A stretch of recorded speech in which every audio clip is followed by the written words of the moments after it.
وَإِذْ قَالَ إِبْرَاهِيمُ لِأَبِيهِ وَقَوْمِهِ إِنَّنِي بَرَاءٌ مِّمَّا تَعْبُدُونَ۔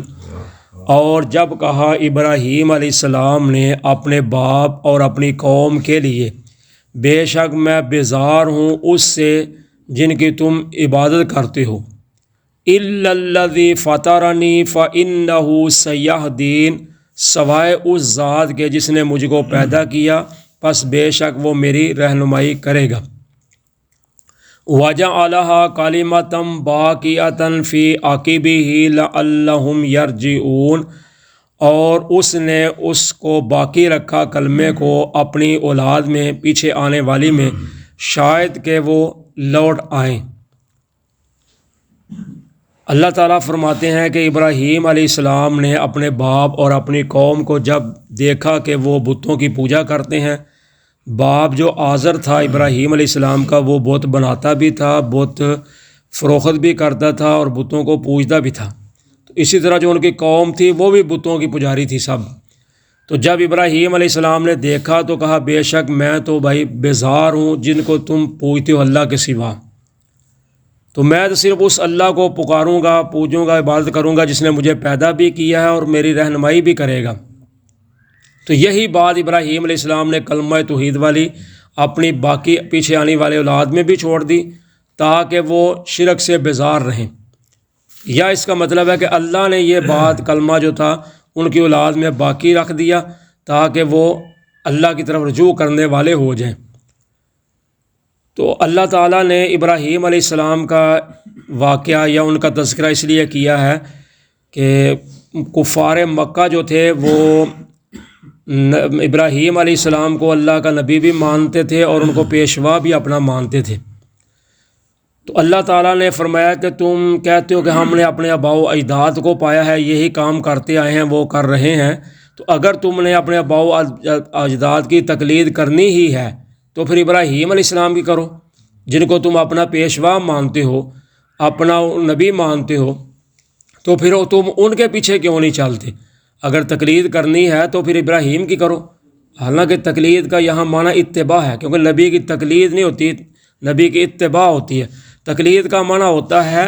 کہ بغیر سوچے سمجھے کسی کے مگر لگ جانا، جو وہ کہتا ہے وہ حق ہے، اگرچہ جو جھوٹ ہو یا غلط ہو تو اس کی بات کا انکار نہ کرنا، اس کو کہتے ہیں تقلید۔ تو اتباع میں فرق ہوتا ہے، اتباع ہوتا ہے پیچھے پیچھے چلنا، اگر اچھا کام ہے تو پیچھے چلو، اگر نہیں اچھا کام تو چھوڑ دو۔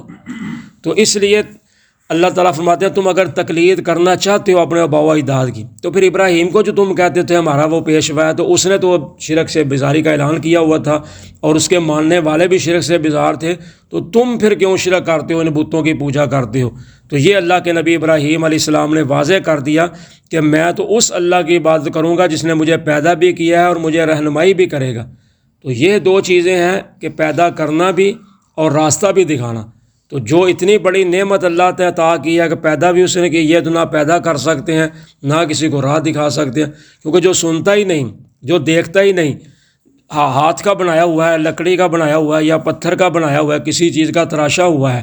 تو جو دیکھتا سنتا ہی نہیں، جانتا ہی نہیں، تو اس نے کیا کسی کی رہنمائی کرنی ہے؟ جیسے ہم پیچھے پڑھ رہے ہیں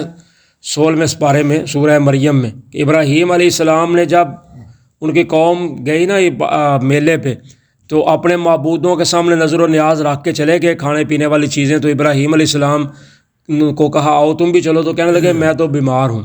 تو انہوں نے سمجھا کہ ابراہیم علیہ السلام کو شاید ظاہری کوئی بیماری ہے، بخار وغیرہ یا اس طرح کی کوئی چیز ہے، تو اصل میں ابراہیم علیہ السلام کا مقصد یہ تھا کہ میں ان کاموں سے بیمار ہوں، میں نہیں یہ کام کرتا۔ تو ابراہیم علیہ السلام کو چھوڑ کر چلے گئے۔ ابراہیم علیہ السلام جب آئے تو دیکھا کہ ان کے آگے طرح طرح کے کھانے پڑے ہوئے ہیں، تو ان کو کہا تم کھاتے کیوں نہیں؟ حالانکہ ابراہیم علیہ السلام کو پتہ تھا یہ کرتے کچھ رکھنے نہیں، لیکن دلیل قائم کرنے کے لیے